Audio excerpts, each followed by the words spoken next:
सभी किसान भाइयों को नमस्कार। आप सभी का किसान टीवी पर हार्दिक अभिनंदन है। आज की हम बात करेंगे कि 2024 में कपास की कौन सी वैरायटी लगाएं जिससे हमें अधिकतम उत्पादन मिले, या फिर सबसे टॉप वैरायटियाँ कौन सी है कपास की जिससे हमें अधिकतम उत्पादन मिले और जिसमें गुलाबी सुंडी का प्रकोप कम हो। तो सबसे पहली बात तो ये है कि कपास की बुआई का समय कौन सा है। तो कपास की बुआई का समय है 10 अप्रैल से लेकर 10 जून तक। आप इसके बीच में कभी भी कपास की बुआई कर सकते हो। अगेती भी कर सकते हो आप और पछेती भी कर सकते हो आप। अगेती करने के फ़ायदे भी आपको बताऊंगा और पछेती करने के आपको नुकसान भी बताऊंगा, सब बताऊंगा। उससे पहले हम बात करते हैं कि कपास की फसल कितने दिनों में तैयार हो जाती है। तो कपास की फसल 140 से लेकर 160 दिन में तैयार हो जाती है। ऐसी कोई सी वैरायटी नहीं है जो आपको 3 महीने में कपास की पैदावार दे दे या फिर 3 महीने में तैयार हो जाए। ऐसी कोई वैरायटियाँ नहीं है। लगभग सभी वैरायटियाँ, चाहे कोई सी कंपनी की देख लो आप, सारी वैरायटियाँ ही लगभग 140 से लेकर 160 दिन में ही तैयार होती हैं। तो ज़मीन को अच्छी तैयारी करने के बाद में कपास की बुआई करते हैं। तो कपास की बुआई करने से पहले किसान का सबसे बड़ा प्रश्न यही होता है कि हम कौन सी कपास का बीज बोएं। तो लगभग सभी कंपनियों ने बीटी कॉटन तैयार कर रखे हैं।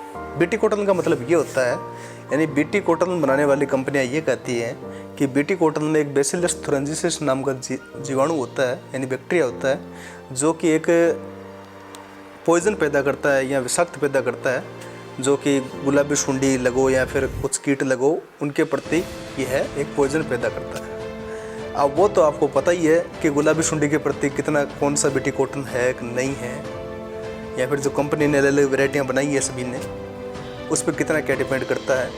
पर कोई भी कंपनी इसकी गारंटी या वारंटी नहीं ले पाती है कि हमारा बीज लो और जिसमें हम गुलाबी सुंडी का कंट्रोल कर लेंगे। ऐसा कोई भी कंपनी वारंटी नहीं लेती है। सभी कंपनियों के पीछे लिखा हुआ आता है, सभी कंपनियों के बीज के पीछे लिखा हुआ आता है कि आप इसका गुलाबी सुंडी का कंट्रोल करें, ऐसे करें वैसे करें, अगेती बुआई करें, पछेती बुआई करें, मध्यम बुआई करें, इसका इस पे करें, उसका इस पे करें। ये सब चीज़ें आपको कंपनी लिख के देती है, पर गारंटी इसकी कोई नहीं लेता कि ये बीटी कॉटन हम दे रहे हैं इसमें गुलाबी सुंडी 100% नहीं लगेगी। ऐसा कुछ नहीं है। हमें समय समय पर उसका कंट्रोल हमें खुद करना पड़ता है। हरा मच्छर हो, चाहे सफ़ेद मक्खी हो, एफिड हो, जेसिड हो, चाहे गुलाबी सुंडी या पिंक बोलर में कुछ भी बोल दो, इस चीज़ का कंट्रोल तो हमें ही करना पड़ेगा, किसान को ही करना पड़ेगा और किसान को ही समय समय पर स्प्रे करना पड़ेगा, तब जाके कपास की पैदावार मिलती है। अब बात करते हैं बेसिक की कि कपास की पैदावार कितनी हो जाती है। तो कपास की पैदावार अगर हम समय पर बुआई यानी अगेती बुआई करते हैं और अच्छा उसमें खाद देते हैं, अच्छा पानी दे देते हैं और अच्छी उसकी निराई गुड़ाई करते हैं, यानी देसी भाषा में बोले तो सिलर भी निकाल देते हैं समय समय पर, और उसमें पूरे जो खाद और उर्वरक का पूरा एकदम मैनेजमेंट या प्रबंधन करके चलते हैं, तब हमें प्रति बीघा 10 क्विंटल प्रति बीघा की औसत दे देता है। यानी 40 क्विंटल प्रति हेक्टेयर की उपज आराम से कपास की हो सकती है, कोई बड़ी बात नहीं है।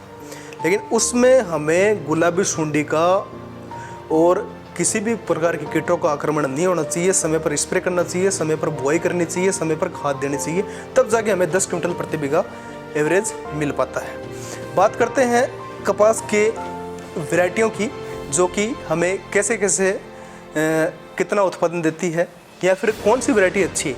एक बार नॉर्मली आपको बताते हैं कौन सी मिट्टी में कौन सा कपास अच्छा है। राशि 659 यानी 659 बीज आता है, जो वो मध्यम व भारी मिट्टी के लिए उपयुक्त होता है। राशि 926 की बात करें, जैसे राशि 926 वैरायटी है, ये जो वैरायटी है राशि 926, ये मध्यम मिट्टी के लिए उपयुक्त है।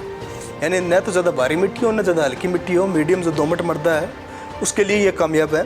राशि 923 है वो भी भारी व मध्यम मिट्टी के लिए है। राशि जेट है वो भारी मिट्टी के लिए अच्छा है। जो राशि जेट वैरायटी है वो बहुत शानदार वैरायटी है, वो भारी मिट्टी के लिए उपयुक्त है, यानी काली मिट्टी के लिए बहुत अच्छी वैरायटी है। राशि 776 की बात की जाए तो राशि 776 में एक खासियत है कि ये जो कपास होता है वो शुरू से लेकर लास्ट तक बिल्कुल हरा रहता है, इसमें यह तो खासियत है। दूसरी बात, 776 ये मध्यम से लेकर हल्की मिट्टी में आसानी से हो जाता है, इसलिए राशि 773 बीज भी बहुत चला था और किसानों ने बहुत बुआई की थी। और इसके बाद में बात करें राशि 773 की, तो राशि 773 वह हल्के से मध्यम मिट्टी में काम अच्छा करता है। जो राशि 773 है वो हल्के से मध्यम मिट्टी में अच्छा काम करता है। इसके अलावा सरपास 7172 है, सरपास 7272 है, US 51 है, US 71 है, ये वैरायटियाँ भी बहुत शानदार हैं। जो सरपास 71-72 वैरायटी है वो तो बहुत ही अच्छी वैरायटी है भारी मिट्टी के लिए, जिसकी मिट्टी अच्छी है, मध्यम से लेके भारी मिट्टी है, उसके लिए सरपास 71-72 रामबाण चीज़ है, बहुत अच्छी वैरायटी है। उसके बाद हम बात करते हैं टाटा दिग्गज की। तो टाटा दिग्गज जो वैरायटी है वो मध्यम से लेके हल्की मिट्टी में बहुत सक्सेसफुल वैरायटी है, जिसकी मिट्टी भारी नहीं है, मीडियम मिट्टी है, वो टाटा दिग्गज को बोएं, उसका भी एवरेज बहुत शानदार रहता है। इसके अलावा वैरायटी बात की जाए और अधिक प्रोडक्शन की, तो जो अजीत 199 वैरायटी है, अजीत 155 वैरायटी है, और इन दोनों से भी बेस्ट वैरायटी है अजीत 177, उस वैरायटी का प्रोडक्शन में हमें बहुत शानदार मिलता है। इसके अलावा माइको की बाहुबली है, बलराज है, ये वैरायटियाँ बहुत शानदार हैं। न्यूजीवुड सीड की जो सिमसिम वैरायटी है, भारी मिट्टी के लिए शानदार वैरायटी है, अच्छी एवरेज देती है, वो भी लास्ट तक हरा रहता है। पौधे की जो ऊंचाई है वो राशि 773 से थोड़ी कम रहती है, पर सिमसिम जो है वो समय पर बुआई करते हैं तो उसका भी एवरेज बहुत अच्छा मिलता है, उत्पादन बहुत अच्छा मिलता है और लास्ट तक हरा रहता है। ये सिमसिम की खासियत है। लक्ष्मी सीड का जो टॉरस गोल्ड आता है वो भी कपास बहुत अच्छा है। अब बात करते हैं कि सबसे टॉप इनमें से कौन सा है, यानी हमने आपको कुछ वैरायटियों के बारे में बताया है जो कि भारत के सभी राज्यों के लिए जहाँ कपास की अधिकतम बुआई की जाती है, जैसे सबसे अधिकतम बुआई कपास की जो गुजरात है, पंजाब है, इस क्षेत्र में की जाती है, और बाकी जो राजस्थान है, हरियाणा है, जो क्षेत्र हैं उनके लिए सबसे टॉप वैरायटी की बात की जाए तो जिनकी भारी मिट्टी है तो वो सबसे टॉप वैरायटी उनके लिए है अजीत 177 और अजीत 199 वैरायटी। ये बहुत ही शानदार वैरायटी है, इसके एवरेज का मुकाबला किसी भी वैरायटी में नहीं है। इसके अलावा बात की जाए राशि 926, राशि 776 वैरायटी हैं। ये मध्यम मिट्टी और हल्की मिट्टी के लिए उपयुक्त है, भारी मिट्टी के लिए भी उपयुक्त है। ये भी वैरायटी बहुत शानदार है, राशि 926 और राशि 776। इसके बाद में सरपास 71-72, ये भी बहुत शानदार वैरायटी है। इसके बाद में बात की जाए सिमसिम है, US 51 है, टाटा दिग्गज है, माइको बाहुबली है, टॉरस गोल्ड है। ये वैरायटियाँ ही सबसे शानदार वैरायटियाँ हैं जो आपको मैंने टॉप 10 की वैरायटी बात करी जाए या टॉप 8 की बात करें, टॉप 8 की बात की जाए तो वैरायटी सबसे अच्छी यही है। कौन कौन सी? अजीत 199, अजीत 177, राशि 926, राशि 776, सिमसिम, सरपास 71-72, टाटा दिग्गज, माइको बाहुबली और टॉरस गोल्ड। ये सबसे वैरायटी शानदार हैं, इनकी बुआई करो और पैदावार के मामले में ये सारी वैरायटी अच्छी हैं। और बाकी कपास की जो पैदावार है वो डिपेंड करती है समय पर बुआई की। अगेती बुआई करते हैं कपास के, उसके फ़ायदे ये होते हैं।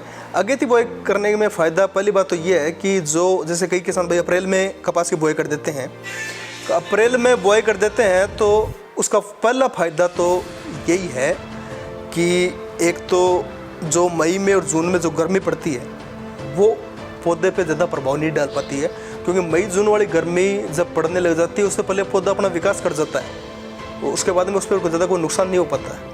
दूसरी बात, जो रोगों का और कीटों का आक्रमण होता है वो कपास बड़ा होने के बाद में ज़्यादा होता है, तो वो कपास अपने मतलब अगेती बुआई करते हैं समय से पहले सारी चीज़ें विकसित हो जाएंगी और जो उसका डिंडा है वो भी बड़ा हो जाएगा, जो फ्रूट बोलते हैं उसको, वो भी अच्छा हो जाएगा, बोल अच्छी हो जाएगी, जिसकी वजह से पिंक बोलवर्म का और कीटों का आक्रमण कम होता है।